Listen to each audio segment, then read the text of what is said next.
jeunes, c'est relatif, hein, je le dis moi à chaque fois, les jeunes du 20 février, ils sont beaucoup plus jeunes. Hein, c'est moyenne d'âge, il faudrait d'ailleurs sociologiquement savoir la moyenne d'âge, mais à mon avis, elle est en dessous de 25 ans.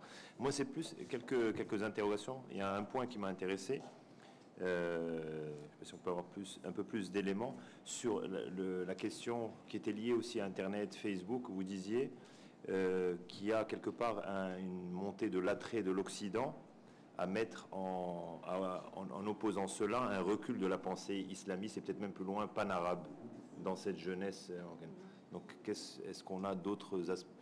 Enfin, où est-ce qu'on déclenche ça? Où est-ce que ça s'est à quel moment ça s'est déclenché? Et quels sont les éléments qui nous permettent de dire ça et que ça va durer, que ça va continuer? C'est-à-dire que cette jeunesse qui aspire à vivre une démocratie à l'occidental, c'est-à-dire l'avoir pas en Occident, pas émigrer en Occident pour l'avoir, mais l'avoir chez elle sur ce modèle-là, plutôt que le modèle qui avait le vent en poupe pendant, on va dire, plus d'une décennie, du modèle pan-arabe islamiste, en rupture ou en confrontation avec l'Occident.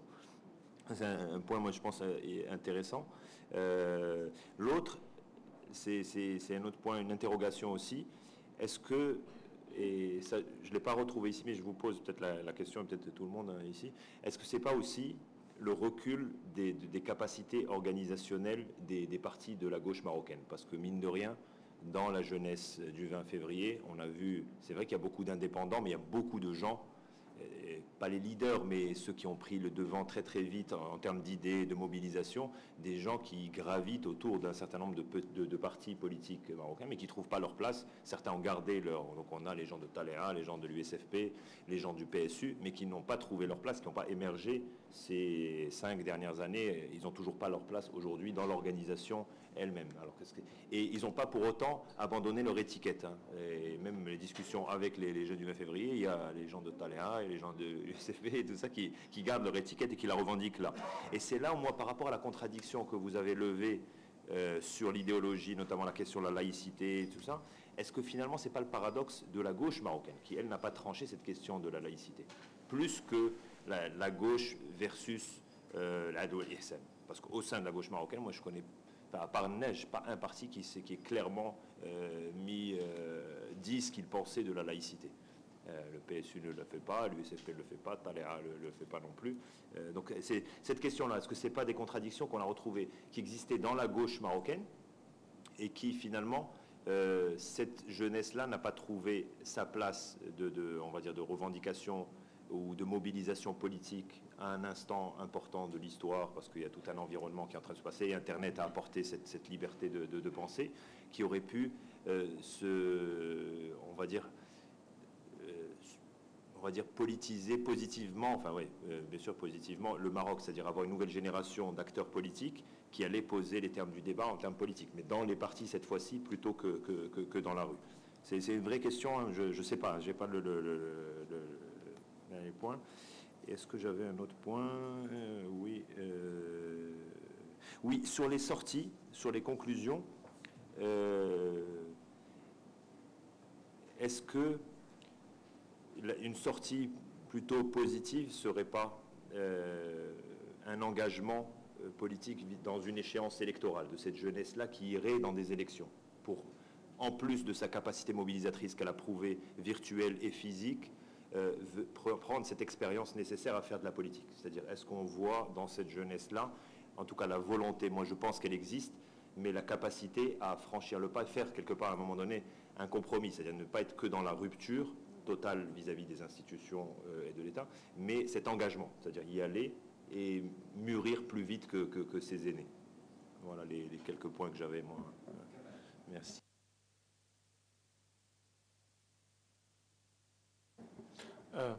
Merci.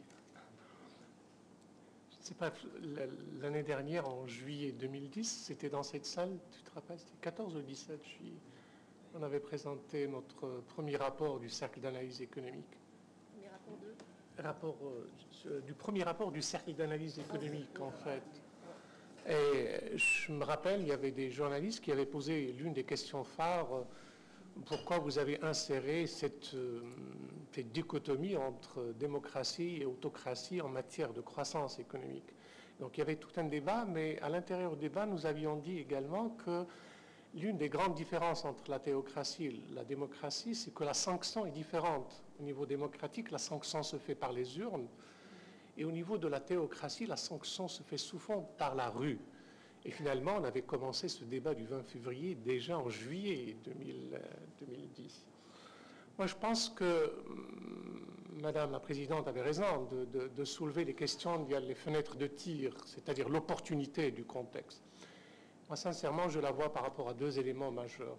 D'abord, l'intelligence, je ne sais pas est-ce qu'elle est volontaire ou pas, l'intelligence d'avoir choisi un certain nombre de slogans autour duquel il n'y a pas de divergence.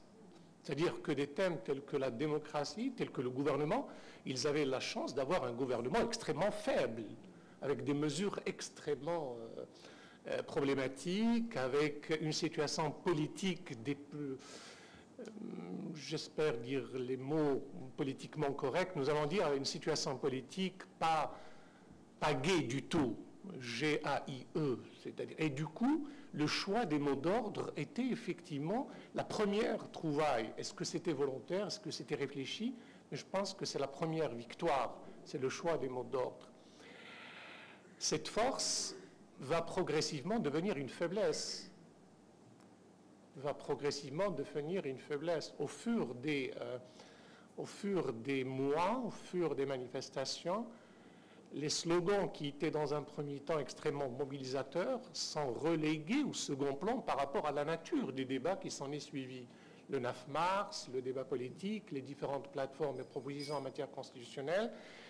Et personnellement, en voyant ça de loin, et surtout en discutant avec mes étudiants également, parce que c'était un espace de débat autour de ces questions-là, je voyais qu'il y avait de plus en plus de déphasage entre les slogans initiaux et la nature du débat. Et donc, soit il y avait une incapacité de pouvoir monter en puissance en matière de slogan.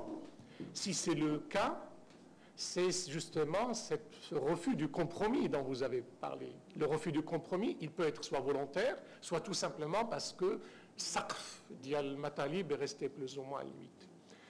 Je pense qu'un deuxième élément qui a encouragé, alimenté et en même temps il a constitué sa faiblesse, c'est que quoi qu'on dise, et même si on n'est pas d'accord sur les mesurettes qui sont tout à fait catastrophiques, sur un plan économique, ça va apparaître dans quelques temps. Les 4030, etc., le fait d'avoir négocié le terrain que vous connaissez mieux que moi, celui du cahier revendicatif du SNES, pour arrêter une grève de 9 jours sur un seul mois, un certain nombre de concessions politiques ont fait que d'un côté, le gouvernement a cherché à enlever de la rue d'éventuelles personnes ressources qui pourraient peut-être alimenter de manière méthodologique effectivement le mouvement. Et il faut reconnaître, dans ce cas-là, le gouvernement a réussi. Il a aussi une certaine intelligence, qu'on soit d'accord ou pas. Par les mesurettes, elle a réussi en quelque sorte à enlever de l'espace un certain nombre de personnes ressources, aptes peut-être à faire monter crescendo l'élément revendicatif. Troisième erreur, je pense, et ça je le dis, mais bon, je le dis comme ça, je raisonne à voix haute, c'est d'avoir essayé aussi de mener des combats peut-être perdus d'avance. Je sens que le coup de Mawazine était catastrophique sur le plan du coup médiatique. Je pense que le combat autour de Mawazine était perdu et peut-être ça a renforcé le vis-à-vis.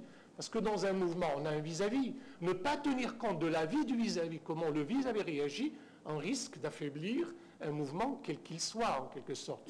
Exemple de ce qui s'est passé dernièrement à Madrid, ce qui s'est passé en Grèce, etc. Le fait de n'avoir pas tenu compte de la réaction éventuelle et des différents instruments dont dispose le vis-à-vis risque d'amoindrir cela. Quatrième élément, c'est qu'en fait, le slogan, quand on y réfléchit de près, ils étaient déjà inscrits dans une demande sociale non exprimée collectivement. La LIDEC, etc., c'était une demande sociale. La corruption est une demande sociale, la démission du gouvernement, etc., etc. Il y avait une demande sociale. Une fois qu'ils ont fait sortir ces slogans virtuels dans la rue, ils sont devenus une demande effective, je pense qu'il fallait à ce moment-là un maître d'ouvrage, un maître d'orchestre pour pouvoir arranger la symphonie en quelque sorte.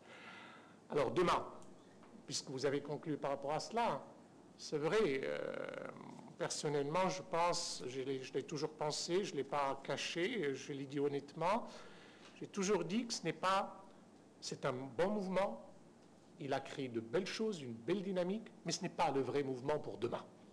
C'est-à-dire, il est là, il a insufflé un certain nombre de choses. Croire aujourd'hui que c'est seulement de cette forme-là qu'on aboutira à d'autres victoires, à mon avis, ça serait une erreur que les uns et les autres ne devraient pas connaître, et à commencer par le mouvement du 20 avril. Et enfin, je ne vous cache pas que lorsque j'ai entendu ce que vous-même, vous avez qualifié un certain nombre de leaders, qui se sont exprimés ou pas, j'en ai entendu une personne, s'il est là, je m'en excuse, ce n'est pas une attaque directe, faire une déclaration auprès de la commission du PS en France. Je me disais au fond de moi-même, peut-être que soit il exprime quelque chose qui ne correspond pas au mouvement de février, soit moi-même, je n'ai pas compris ce que le mouvement du 20 février est en train de demander. Je pense qu'on sentait plutôt un discours très maîtrisé. Il était bien, le discours, il était parfait, l'expression, etc., etc. Mais je pense que c'était en déphasage complet par rapport à ce qu'on peut qualifier également une certaine spontanéité qui doit nous ramener un peu plus d'espoir par rapport à cette jeune. Et enfin, je ne vous cache pas, Madame la Présidente, que je n'ai jamais été ravi autant que cette année, dans mes cours notamment, où la qualité des débats dans une matière d'économie de développement était extrêmement intéressante grâce justement à cette ambiance du mouvement, etc. Voilà ce que j'avais à dire.